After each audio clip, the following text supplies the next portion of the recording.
Hi, I'm Deborah Dahab. I'm an expat coach and intercultural psychologist. Today, we're going to talk about some of the downsides and the more negative aspects of expat life. Towards the end of the video, I will give you some tips and ideas on how to deal with these challenges. Please subscribe if you like this video and comment. Love to hear your input and your questions. So, some of the downsides of expat life. Being mobile and going to different countries is more and more common. And people like to think that it's all the adventure and the excitement. And that is true. Going to a new place is really something exciting. And for some people, it's really, really interesting to do that. But there are some negative aspects that are many times overlooked and sugar coated, right? So people don't really look at the reality the way many people who are more experienced expats do. So I'm going to talk about some of these issues today. The first issue that I think is the most common issue with people who participate in my events and my clients is concerning connection. So having friends, making friends, especially local friends, is really a challenge. Mainly because if you don't speak the language fluently, there in that you have a challenge, which is basic communication. If you're going to a place where you don't speak the language, that can be really, really challenging for day-to-day life things, like routine lives, and even more so because, having a deeper conversation requires more vocabulary, understanding, undertones and intonation and how people, body language and so forth. So having the lack of having a connection, the lack of deeper friendships is one of the downsides. With time, it can get better. And towards the end, as I mentioned in the video, I'm going to give you some tips on how to deal with that. The second aspect, which many people sometimes don't consider, is the fact that moving and living abroad can be really expensive. Just the mere fact, if you're going to move furniture, if you're going to move objects, a lot of objects, if you're a family, it can mount to a lot of money. So that's something that has to be factored in, and calculations have to be made. It can get really expensive really quick. So and that's kind of like money that it's not an investment, it's really an expense. It's something that you're not going to see coming back in any way, financially speaking. You will see in experiences and learning, but it's not an investment normally. The third aspect that I think is really important to address is that you are going to take a lot of energy and a lot of time in a new culture to do simple, mundane things because you don't know how things work.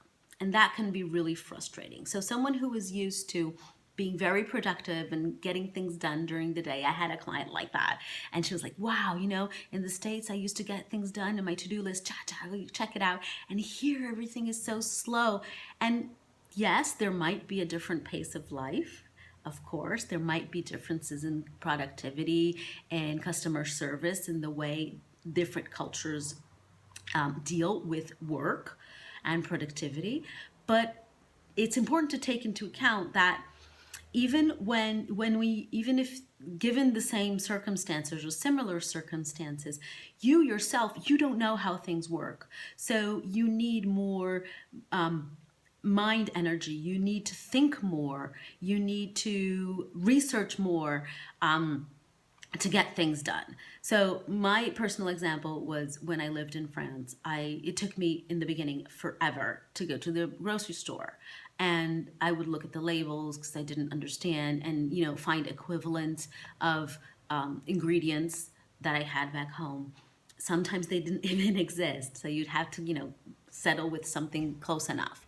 So that aspect. So it took me like maybe 2 hours to go to a grocery store, and I really didn't buy that much. When I got used to it, it was a lot easier. But in the beginning, you're going to take a lot of time and effort and energy to do simple things. And sometimes people get frustrated with that. And that can trigger cultural shock, which is something I talk about in another video. I'm going to link it here so you can take a look of some of the other symptoms of cultural shock. So be mindful of that when you move cultures, things that you take for granted of, how you get things going and doing things, it's probably not going to be that easy and smooth, at least in the beginning. So the last aspect that I wanted to talk about is regarding usually you're going to always miss something. And that's kind of like, that may be perpetual thing in expat. There's always something new, there's always something nice, but there's always something that you miss. Some kind of food that you miss, or a certain person that you miss. So there might always have this certain void. And with time, you might get used to it, but this probably will happen. This is very common among expats. And it's important not to get that, how should I put it? Not to get too caught up in that, right? To look as much as possible to, if you're missing a food, for example, type of food, find, a restaurant or a place that has ingredients that you can make your food, or you can go to a restaurant and eat that certain food. Food is something very, that brings us a lot of memories, right? So that is something that usually happens with expats. They always are missing something. So now I'm going to go to the tips part. So regarding being expensive, one way you can do it is take the opportunity to, get rid of stuff that you don't use, that you don't need, that doesn't serve a purpose in your life anymore.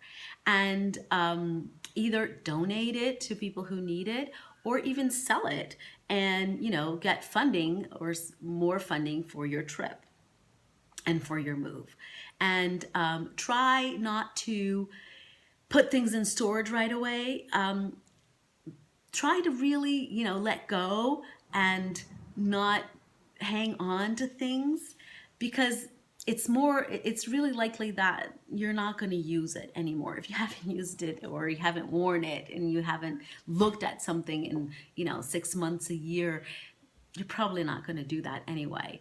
Of course, I'm not talking about, things with sentimental value. So that's the tip about dealing with the expensive part. With connection and disconnection, so the feeling that you don't have friends and you don't feel a deeper connection. One way to deal with it is to, before you move, already contact people through social media, and make a point in, trying to talk to people, both messaging and FaceTime, and try to pick and find people that you connect with and you have something in common, and already set dates, like lunches or coffees. So when you get to your destination, you already have offline places to go and people to see and people to meet. So that's really important, because this neutral zone, which is something I'm going to talk about in another video, the neutral zone of a transition is a very important phase, and it's a phase where you can reinvent yourself. And it's important to balance being free from past experiences, in the sense that, you're starting something new, but also giving yourself time to explore and to look at things as much as possible in an unbiased way. So connecting with people prior to your move is really important. And regarding the aspect of getting things done, well, the aspect of you're gonna spend a lot of time and effort to get things done. I would say my tip would be, If there's certain ingredients that you really are, are important to you, go online to on the web and find the supermarkets in your destination and try to find similar ingredients. I know this sounds banal, but it's something that I've heard from so many expats, this supermarket issue, and I've lived that. And it's funny that I always give this an example and I hear it back. It's like, wow, yeah, you're right. Supermarket is something really that resonates. And this is also valid for, pharmacies. If you're looking for certain medications, over-the-counter medications, do your research before you go so you don't have to spend so much time in the stores looking for certain things.